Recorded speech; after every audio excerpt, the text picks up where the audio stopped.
L'équipe d'Investi Nové en Afrique TV s'intéresse ce jour au quartier Ekié. La question que de nombreux citoyens se posent est celle de savoir pourquoi le quartier porte-t-il l'appellation d'Ekié.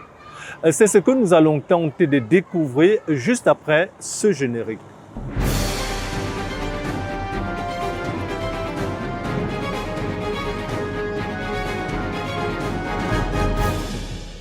Vous vous demandez sûrement ce que veut dire Ekié. Pour le savoir, eh bien, rendons-nous chez Sa Majesté Bienvenue, Pierre, chef de bloc numéro 3, Ekié Sud.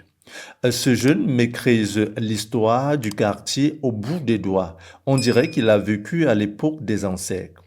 Avant de découvrir pourquoi l'appellation Ekié, rappelons d'abord le découpage administratif qui divise le quartier Ekié en deux, à savoir Ekié Nord et Sud. Ekié vient du fait qu'à l'époque, avant l'arrivée des colons, le fondateur de ce village, c'est derrière vous, au niveau des tombes, là où il y avait donc cette forge, où on forgeait du fer. Et le fer en petit veut dire Ekié, d'où l'appellation Ekié avec la déformation. Oui. Et les habitants de ce village à l'époque étaient les Mvorbelinga. Et ces Mvorbelinga ont trois sous-familles, à savoir les Mvongema, les Mvorbelobo et les Mvoronkungu. Les Mvoronkungu qui sont la famille régnante. Oui, vous avez aujourd'hui Ekié Nord et Ekié Sud, après le découpage, je ne veux pas dire administratif, mais politique, dans les années 96. Parce que ce fut le même village, il a été découpé en 96. Vous avez eu donc Ekié Nord. Et le chef d'Ekié Nord, c'est également Mvoronkungu. Donc pour montrer la suite de la dynastie. Faisons sortir à présent le pédigré des chefs qui se sont succédés au quartier Ekié avec Majesté Bienvenue Pierre. Après le fondateur d'Ekié, que je vous ai parlé plus haut, Yenabouri, nous avons donc le tout premier soleil des colons, Yéné Apollinaire, de 1933 à 1984. Yéné Mathias, de 1984 à 1994. Nkungu Yéné Yassine, de 1995 à 2016. Bidambele Mbede Alain Charles René, de 2016 à nos jours. Donc voilà un peu la chronologie des chefs d'Ekié, grand Ekié dans l'ensemble. Maintenant, au niveau d'Ekié Nord, nous sommes au deuxième. Le premier était Ngini. Le second actuel, c'est Manga Alexandre. Donc voilà en quelques mots les chefs qui ont dirigé le village Ekié dans l'ensemble. Il me souvient que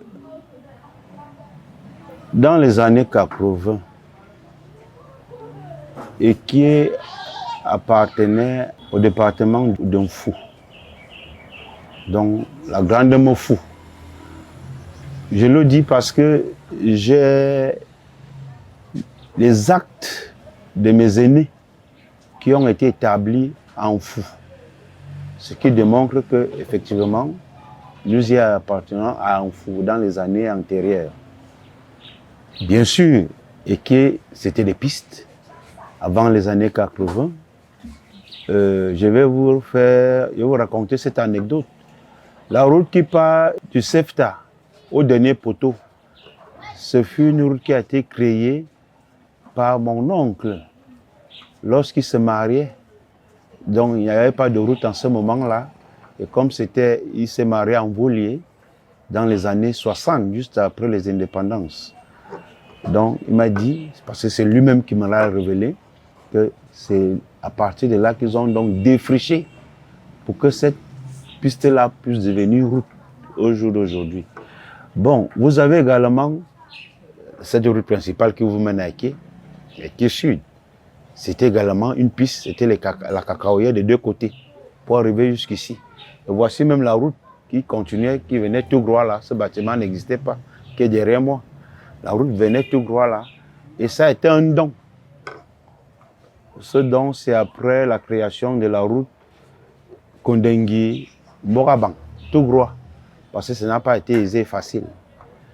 D'où le maire de l'époque, Fefa, qui était le 4e adjoint à la communauté urbaine, qui était la grande ville de Yaoundé, qui n'avait que les 4 arrondissements.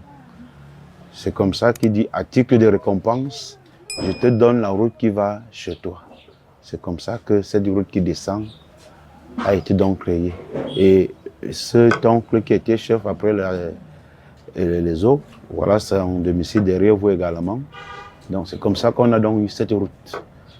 Le phénomène des migrations a permis en sorte que les autochtones du quartier Eké ne soient plus les seuls habitants. Aujourd'hui, on y retrouve de nombreuses ethnies. Eké est un village de nom de nos jours. D'abord, vous n'allez qu'à voir vous-même. Eké a toutes les couches. Et je vais dire toutes les ethnies du Cameroun. On les retrouve à Eké. Pour preuve, vous avez les foyers, vous avez les différentes églises. À la sortie, là, vous avez la mosquée. C'est pour vous dire que Eké est devenu un quartier cosmopolite. Donc, toutes les ethnies y habitent. Pour la petite histoire, je vais vous dire que Eké est l'un des quartiers de Yaoundé 4 les plus célèbres. Pourquoi? Parce que Eké seul regorge au bas mot 12 foyers.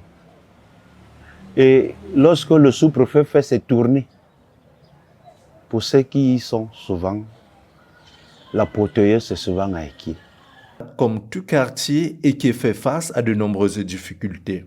L'avènement des populations a créé inéluctablement des dysfonctionnements dans le bon déroulement des activités. Vous savez, on a pour habitude de dire là où la route passe, le développement suit. Ce n'est pas les efforts des populations d'Eké. Je vais nommer Sa Majesté Alain Charles Mida, ma hiérarchie, qui a beaucoup œuvré pour que nous ayons ce que nous avons de nos jours. C'est vrai que ce n'est pas ce que nous attendions, mais c'est déjà quelque chose. C'est pour vous dire qu'il y a de cela 2 ans, c'était très difficile pour les populations d'y accéder sur la route principale. Mais de nos jours, où même vous voyez, il y a les constructions par-ci, par-là. Ça prouve que Eké est en voie de développement compte tenu de la route que nous avons eue il y a à peine 1 an et demi. Vous savez, nous avons la vie chère qui mine tout le monde. Ce n'est pas seulement à Eké ou bien... C'est tout le pays. La vie chère, c'est ce que nous avons aujourd'hui. L'avantage que nous avons est qu'il y a au moins l'école qui est derrière vous. Nous avons les écoles maternelles, les écoles primaires, il y a public, privé et les collèges. Ça au moins, c'est important. Et le seul véritable problème que nous avons, c'est cette jeunesse. Malgré les efforts que nous faisons pour essayer de les encadrer, vous savez, la visite nous mène à poser des actes que nous n'avons pas pu ou alors que nous ne pouvons pas contrôler. Quand les jeunes ne font rien, vous savez d'où ils se déversent. Ce n'est que les stupéfiants, l'alcool et le banditisme suit.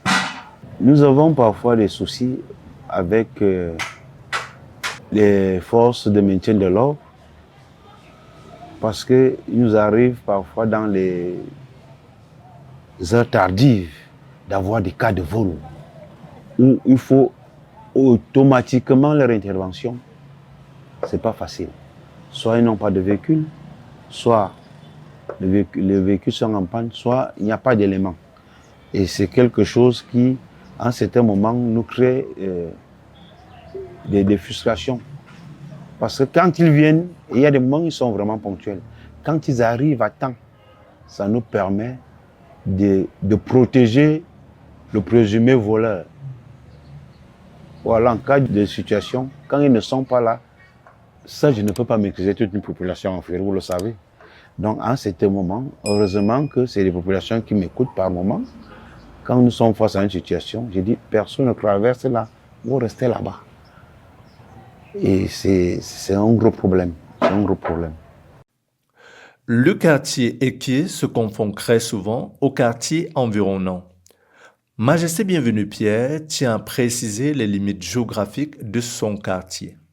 Je vais vous donner les limites naturelles même du village Ekié, le grand Ekié dans l'ensemble, nord et sud. Quand vous venez du côté de Kounou, donc au nord-est de ce côté, vous avez plutôt en face de là où nous appelons beaucoup plus Ancré Gazolan, Pays-Bas, il y a un ruisseau qui commence là, qui longe jusqu'à vers la Béac. Donc, c'est là où ce ruisseau prend sa source, naît.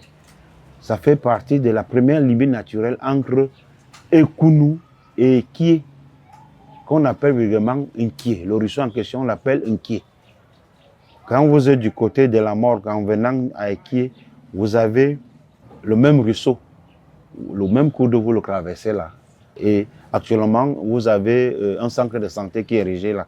Mais avant ce centre de santé, pour la petite histoire, c'est là où il y avait le grand jardinier de l'époque, on l'appelait Potin.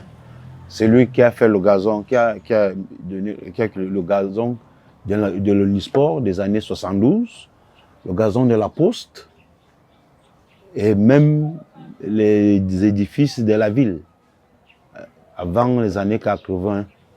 Oui. Bon. Maintenant, quand vous revenez du côté des quais, donc de notre côté, avant Carrefour Market, vous avez Golfing. Avant Golfing, il y a une autre source d'eau, un autre ruisseau qui débute là, qui sépare Pays-Bas. En principe, c'est le quartier Nkomo, c'est pas Pays-Bas. Pays-Bas, c'est l'appellation. Les nouveaux quartiers comme ils naissent de nos jours. Donc, c'est Nkomo, le même ruisseau contourne d'Nkomo, Hawaï, Manga, et se jette à Nga. Donc, vous avez donc cette délimitation, ce ruisseau qui fait la limite de ce côté. Maintenant, vers le nord, donc Ekié Nord, vous avez le complexe Béac. C'est la limite entre Ekié et Mban, parce que là-bas c'est Mban, la Béac est située en Mban. Donc, ça fait la limite. Et plus bas, après la Béac, vous avez un ruisseau là qu'on appelle vraiment Oja. C'est là où Oja prend sa source, c'est là où il naît. Le même ruisseau qui va et traverse Tropicana.